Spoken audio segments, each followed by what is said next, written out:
And now Ted Koppel joins us with a preview of tonight's special edition of Nightline. Ted?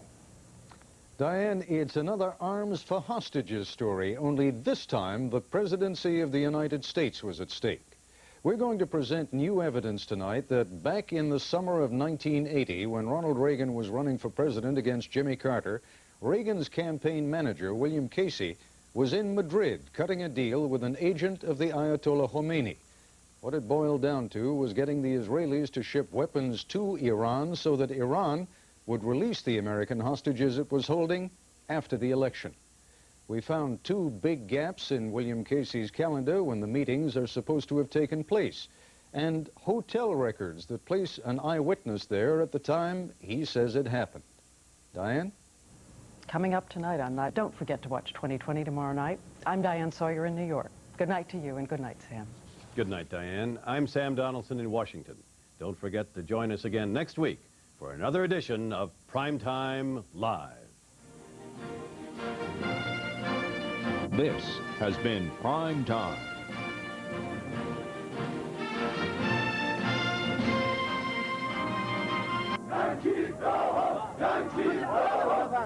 The President of the United States says it's outrageous. I don't think I deserve to be in this office if for 1 minute I suggested a person be held hostage so I could get political gain.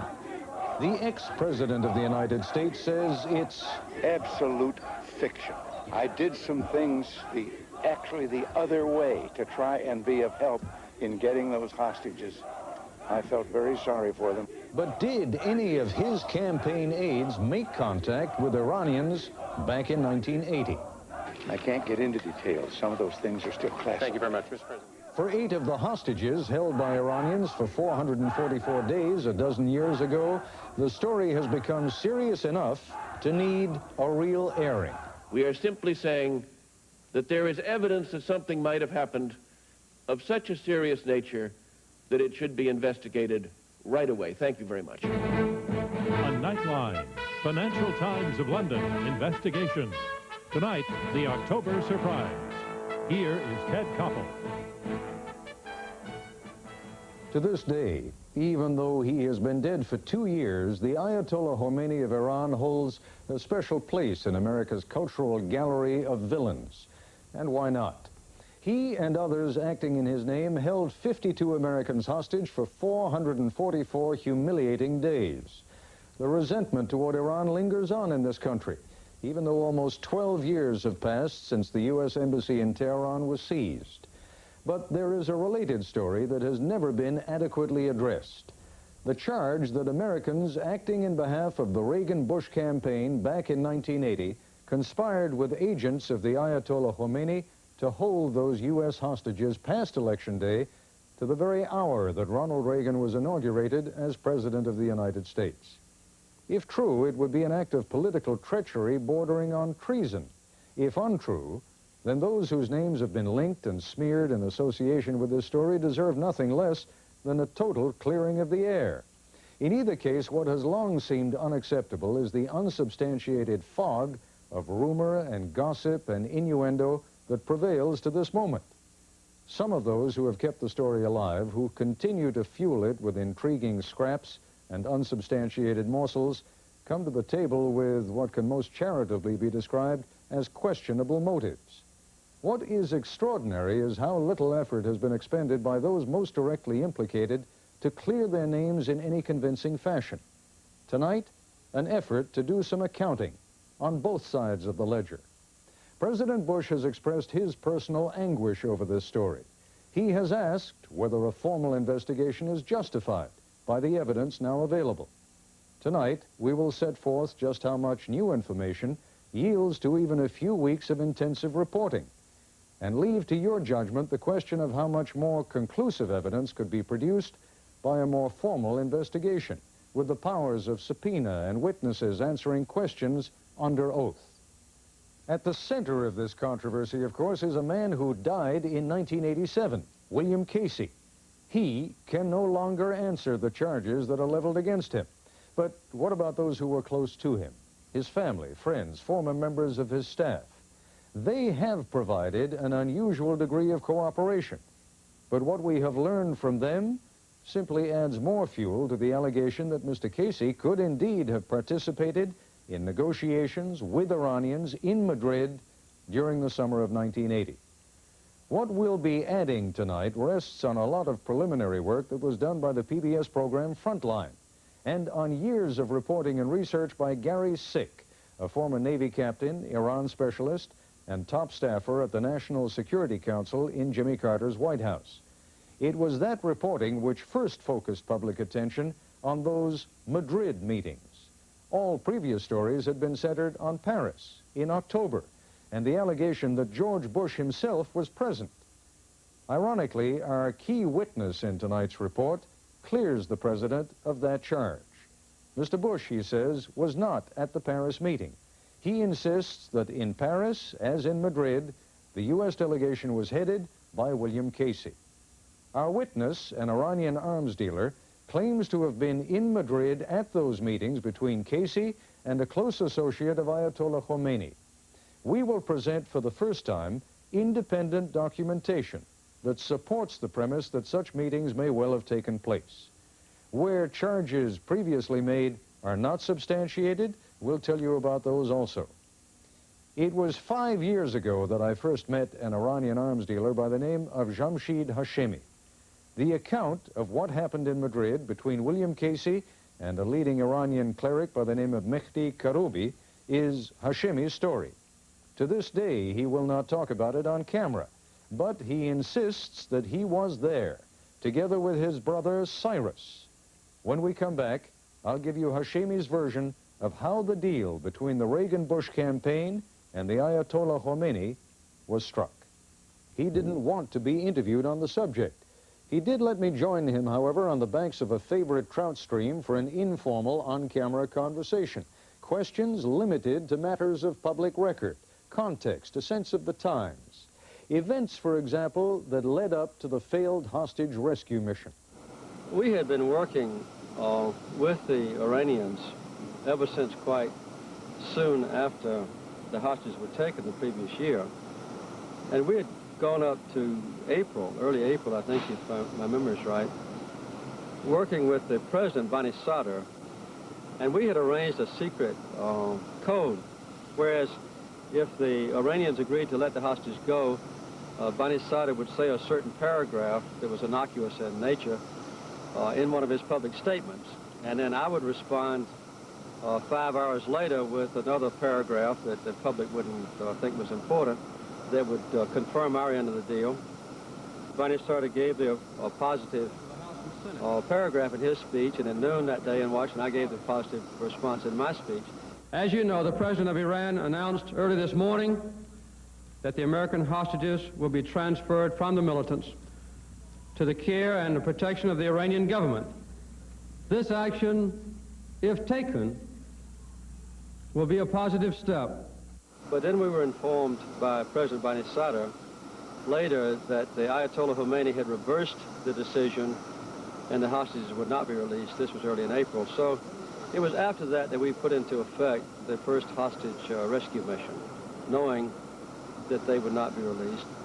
It's within that general time frame, late March, early April of 1980, that preliminary discussions are said to have taken place between William Casey on one side and two Iranian arms dealers, brothers, Cyrus, who is now dead, and Jamshid Hashemi.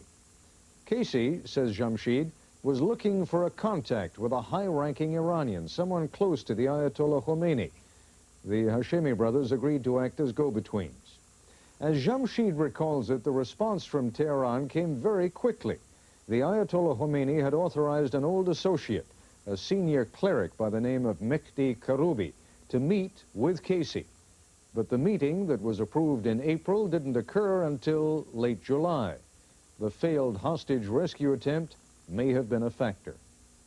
What follows is Hashemi's story. I met with him earlier this month for 4 hours.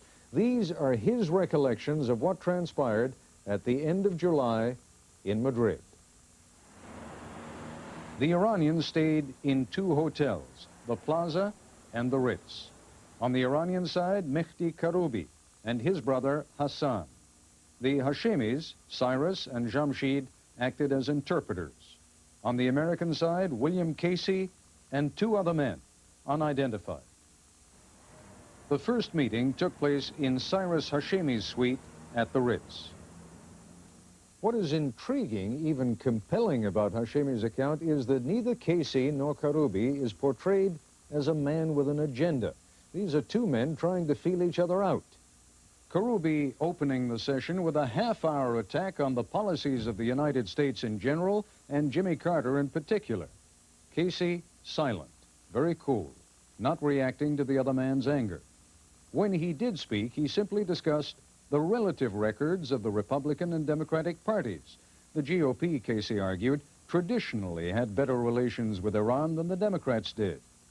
When Casey did raise the subject of the hostages, Hashemi remembers, there was no suggestion that their release be delayed. Indeed, Casey simply asked what Iran's intentions were toward the hostages and what it would take to get them out as quickly as possible. Karoubi said nothing could be done without the explicit approval of the Ayatollah Khomeini. Including translation time and a break for coffee and sandwiches, the meeting lasted less than 3 hours. When it was over, the parties agreed to meet again the next day. Karoubi was curious, even a little befuddled. What, he asked the Hashemis, had been the point of all that? What had the purpose of the meeting been? What did Casey want?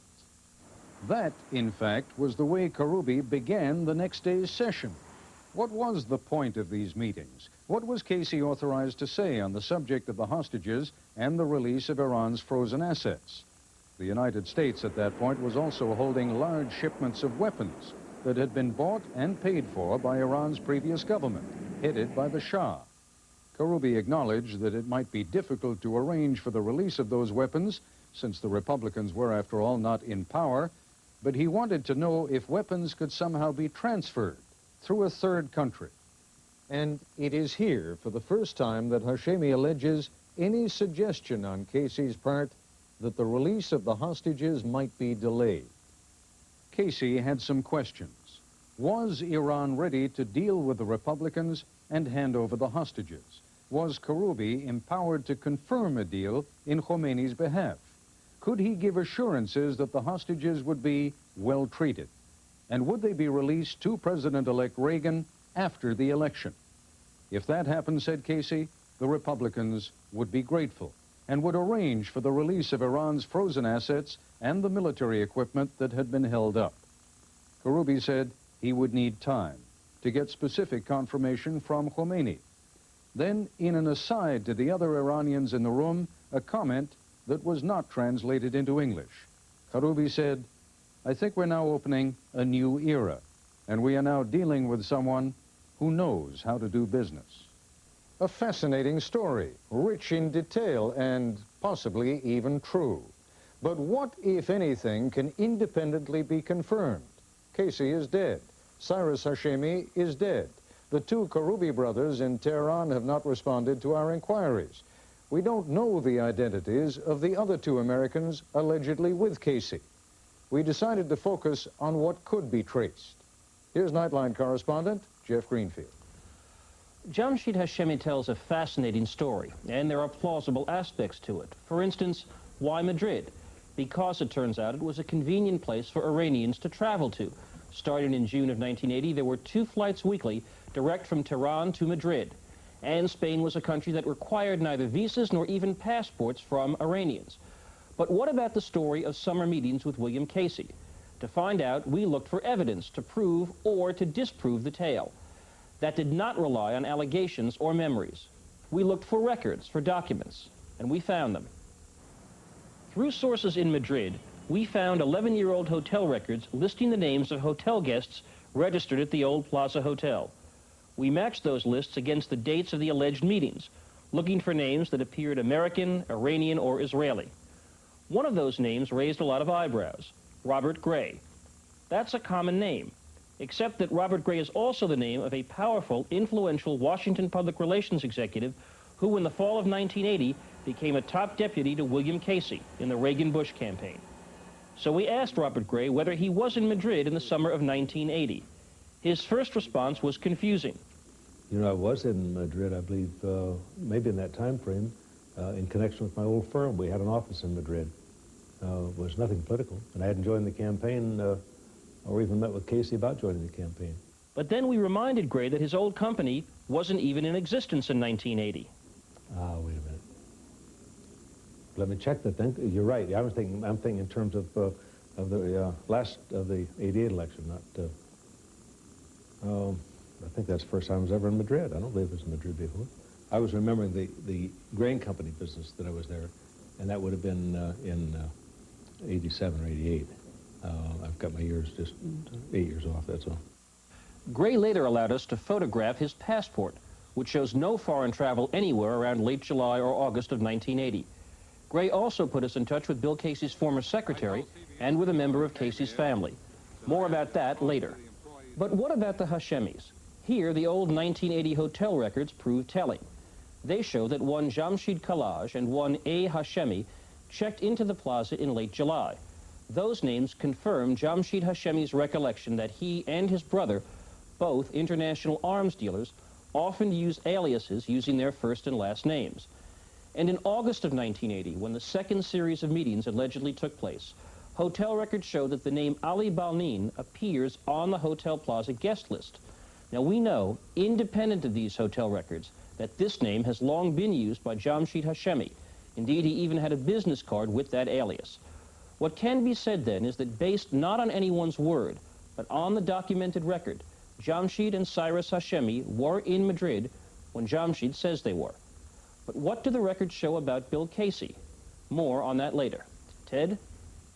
When we come back, we'll bring you Hashemi's account of what happened at the second set of meetings in Madrid. 8 days after the first set of meetings in Madrid ended, the Jamshid Hashemi claims he heard again from Mehdi Karoubi. Karoubi wanted another meeting with Casey in Madrid. Jamshid Hashemi contacted his brother Cyrus, who passed the message to William Casey. The next round of meetings was set up for the second week in August. The negotiating teams were the same, although it is Hashemi's recollection that a number of other Americans and Iranians were present in the hotels, the Ritz, and the Plaza. As he had the first time, Karoubi began the discussions. The Ayatollah Khomeini had accepted Casey's suggestion.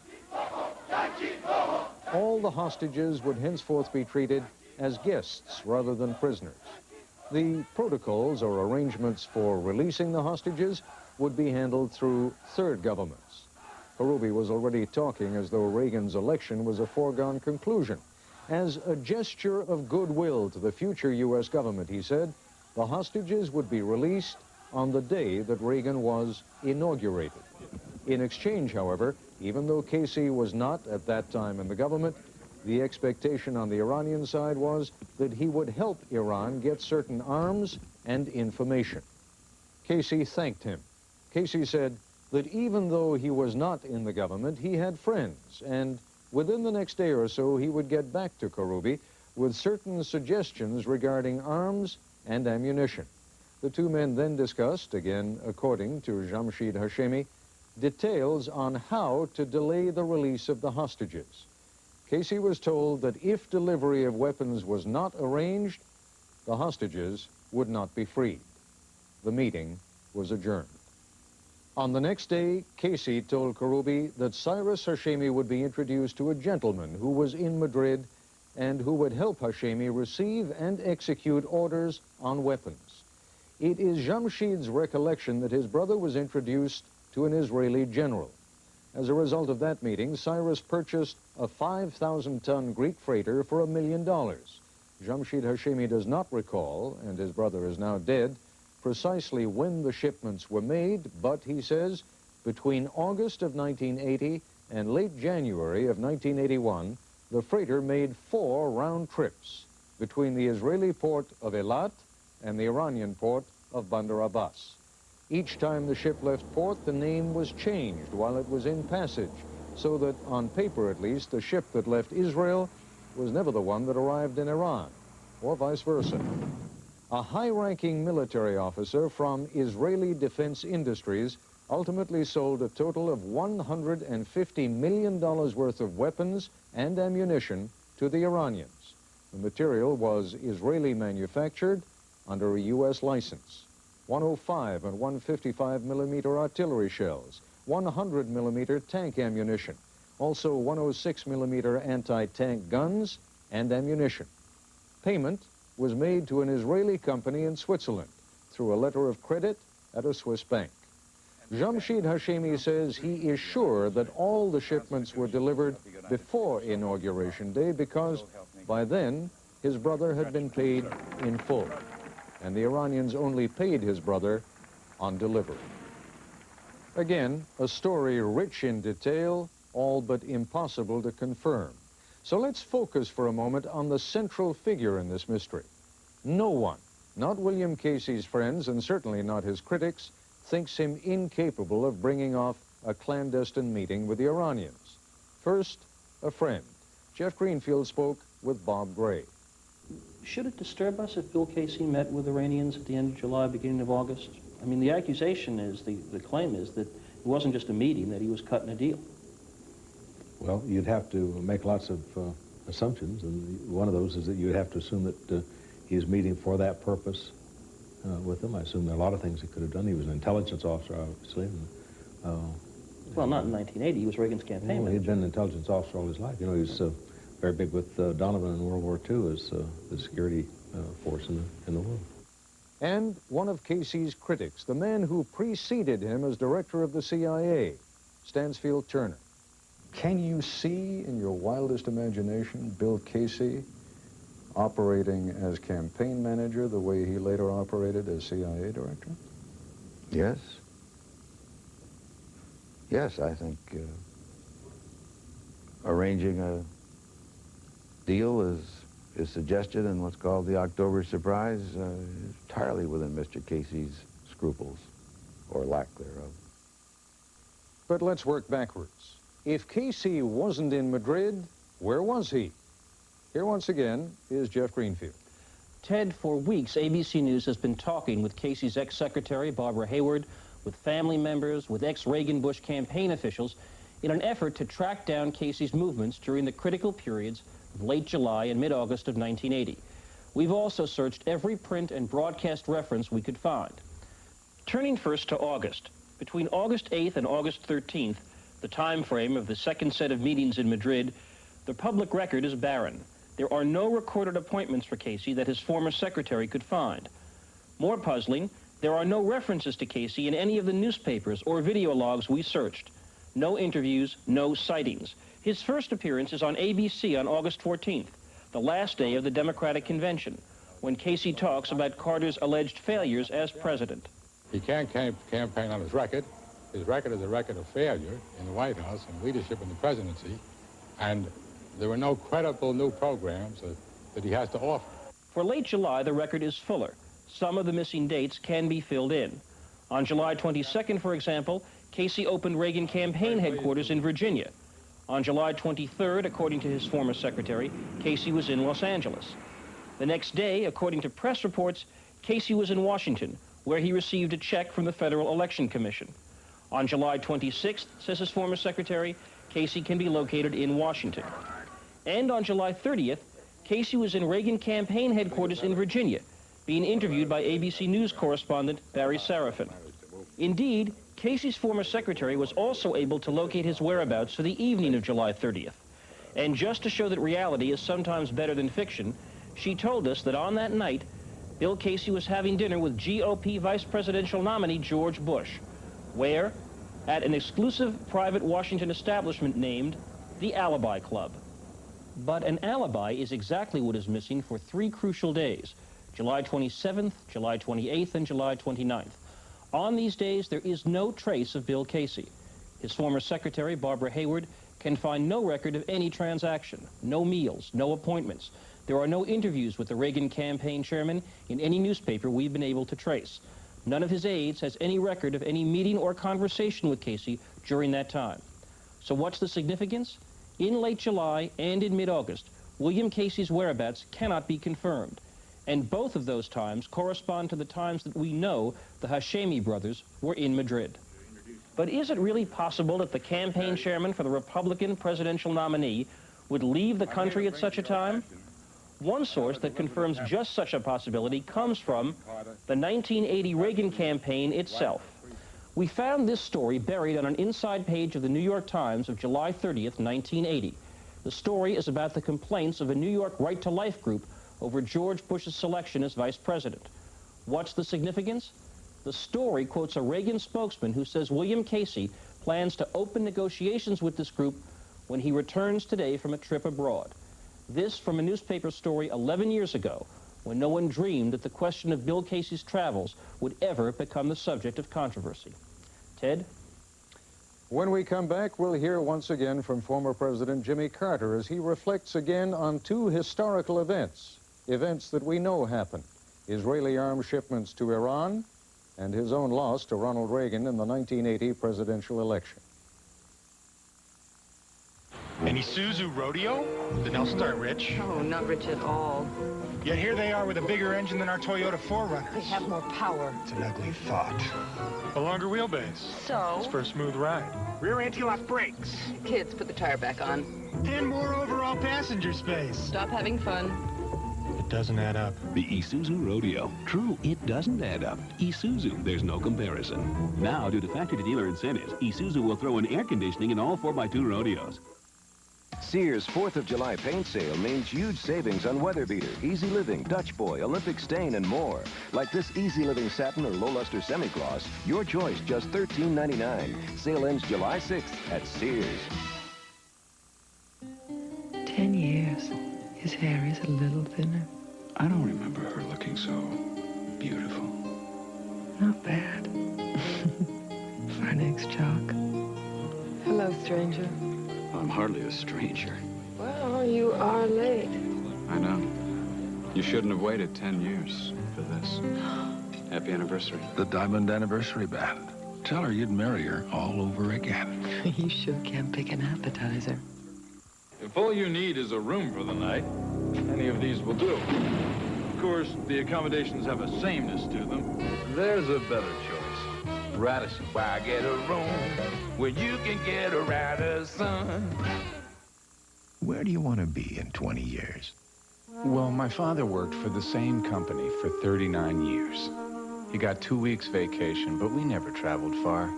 He was saving to put 3 kids through college. At 65, he retired. At 67, he died. How can I invest so that after my kids graduate, I can enjoy the second half of my life? You can get there from here with Shearson Lehman Brothers. You call that a bathing suit? I could floss my teeth with that thing. You really think you've got the bod for this? What? She's not going to have to worry about a bod. I'm worried. Someone might see this big white thing lying on the beach and decide to harpoon her or something. It happens to be the biggest thing this season. You call that big? Look, Melissa, remember how I said I wouldn't ground you anymore? Uh-huh. Remember how I said you were old enough to make your own decisions? Uh-huh. I lied. Dad! You're grounded. Till when? Fall. Where's the dog? Body surfing? Pass the iced tea. 4C, the official iced tea of the Davis family.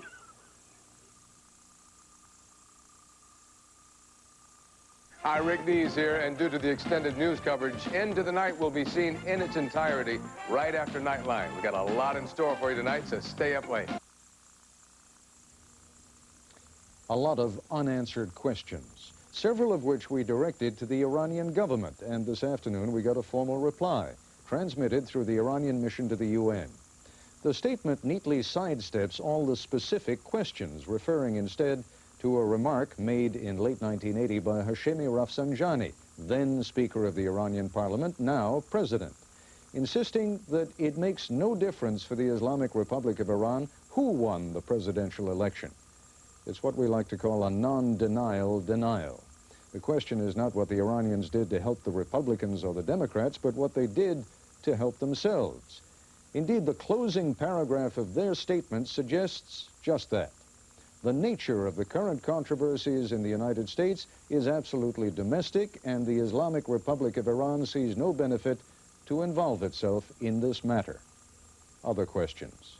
A name you haven't heard yet in this broadcast, Donald Gregg, now U.S. Ambassador to South Korea, one-time CIA officer who was detailed to the National Security Council in the Carter White House, and who then became Vice President Bush's National Security Advisor. Several witnesses placed Gregg at a Paris meeting between Casey and the Iranians in October of 1980. Our witness, Jamshid Hashemi, says Gregg may have been one of the unidentified men with Casey in Madrid. Jeff, what do we know? We know that in April of 1990, Gregg tried to prove that he wasn't in Paris at a trial out in Portland and failed to persuade the jury. However, in the last 48 hours, through his lawyer, he has provided to us detailed diaries of exactly where he was during this October weekend, which, if confirmed, would make it impossible for him to have been in Paris during that weekend. Jeff, without getting into the issue of how conclusive that kind of information is, shouldn't there be some kind of way for the Casey estate or former colleagues of William Casey to come up with similar kinds of documentation that would clear his name? I think that's the $64 million question. There are, to be sure, hundreds of uncatalogued boxes of Reagan campaign material awaiting cataloging out in California. They can be gone through with respect to Casey. I believe Casey's family ought to be sifting through the material they have in their home to try to nail down these stories. Credit card receipts, telephone logs. If Casey wasn't in Paris or in Madrid, it ought to be provable. Now, who's in charge of those boxes? Ed Meese is in charge of the Reagan campaign material that's waiting for the Reagan Library. Much of this story, of course, rests on the question of whether there actually was a quid pro quo, whether the Iranians got weapons in exchange for releasing the hostages when they did. We've told you Jamshid Hashemi's story of the 4 shiploads going from Eilat in Israel to Bandar Abbas in Iran. There's no independent confirmation of that yet. But it's a matter of record that in late October of 1980, the Israelis did fly some critical F-4 tires to Iran. Jimmy Carter remembers that he was furious about that shipment and raised the issue with Israeli Prime Minister Reagan during a Reagan visit to Washington in mid-November. At the end of the conversation, since I was very adamant and somewhat angry about it, he promised me that there would be no shipment of those tires or any other military supplies to Iran. And as far as I know, from November until I left office the following January, there were no further military shipments from Israel to Iran. But I've learned since then that almost immediately after I did leave the White House, that those supply parts and other military equipment shipments did resume. It's worth remembering that the war between Iran and Iraq began in late September of 1980.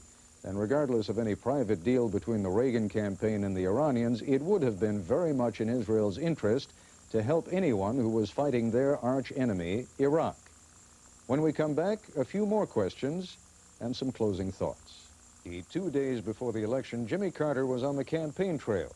He got a call well before dawn that the Majlis, the Iranian parliament, was about to vote on releasing the hostages. He got on Air Force One and raced back to Washington. By the time I got back to Washington and got to the White House, the Majlis had gotten very uncertain about releasing the hostages, and eventually I was notified that they adjourned without voting. And of course this was a very serious disappointment to us, and I informed the American public, who had known something about the prospective vote, that the news was indeed bad. The hostages would not be released. I wish that I could predict when the hostages will return. I cannot. So by the time Tuesday came along and election day, President Reagan got almost about 50.5%, not quite 51%, but my support had dropped about 10 percentage points. And this was obviously a very serious disappointment. It is perhaps only human nature that Carter supporters would think the hostage issue cost him the election, but Jeff Greenfield, you have been in politics or covering politics most of your adult life. How accurate a perception do you think that is? In 1980, there was rampant inflation, there was an industrial recession. Almost half the Democratic Party didn't even want Jimmy Carter to be their nominee, so you could argue the hostage release would not have decided the election. But it is clear, Ted, looking back, the Reagan campaign was obsessed with the issue. They believed a hostage release was the only way Jimmy Carter's election could be saved. Indeed, they believed him capable of playing politics with that issue, and they had an intelligence operation literally looking at airports around the country and around the world for signs of movement of spare parts to Iran as a sign that hostages were about to be released. Who was running that operation? Well, it was set up, it was announced originally in July by William Casey. There is one other issue that I've already mentioned but want to spell out in greater detail. The question of George Bush's involvement. Specifically, whether he was in Paris with William Casey in October. Jamshid Hashemi, who claims that he attended the summer meetings in Madrid, does not claim to have been at the Paris meetings. He does say, though, that his brother Cyrus was there, and that Cyrus later told him that George Bush took no part in the meetings. I'll have some closing thoughts in a moment. Said and done, can we claim, have we proved the existence of a conspiracy between agents of the Ayatollah Khomeini and the chairman of the Reagan-Bush presidential campaign? No. And if you judge this broadcast by that standard, we never had a hope of meeting your expectations. All we could do was ask questions, follow leads, check records, and request the cooperation of those with access to documents that are not accessible to us. That, and listen to literally dozens of conspiracy theories, most of which we haven't even mentioned tonight. Jamshid Hashemi, the only man alive who claims to have attended those Madrid meetings and is willing to talk about them, may not be the most credible witness in the world. But he told us where he was staying in Madrid and when, and the hotel records bore him out. We tried to prove that Bill Casey couldn't have been in Madrid at those times, but no one could tell us where he was. And a New York Times story written long before there was any breath of a conspiracy quoted a Reagan campaign official as saying Casey was out of the country. An official inquiry would cost a lot of money, but it might tell us if some of the people who led this country during the 1980s stole an election and broke the law. It might also tell us that they didn't, and that would be worth a lot. That's our report for tonight. I'm Ted Koppel in Washington. For all of us here at ABC News, good night. Nightline is a presentation of ABC News. More Americans get their news from ABC News than from any other source.